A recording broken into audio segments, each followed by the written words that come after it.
Good morning, welcome to binary solution and services. আমরা GST পোর্টালে দেখতে পাচ্ছি যে এইচএসএন জিএসটিআর 1 থেকে এইচএসএন ডিটেলস এখানে অলরেডি এসে গেছে।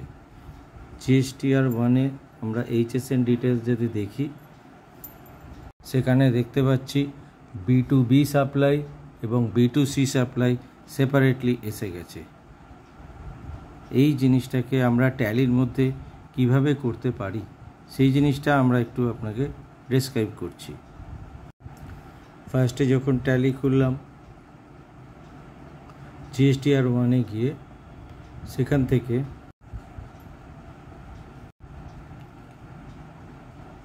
ডিটেলস এইচএসএন সামারিতে চলে এলাম। এখানে আমরা B2B ও B2C সাপ্লাই দুটোই দেখতে পাবো। পুরো ব্রেকআপটা এখানে দেখাবে। যারা 6.0 ইউজ করছেন তারাই কিন্তু এখানে এটাই ইউজ করতে পারবেন, আদারওয়াইজ এখানে ইউজ করা যাবে না। আপডেট করার জন্য কন্ট্যাক্ট করুন। Thank you.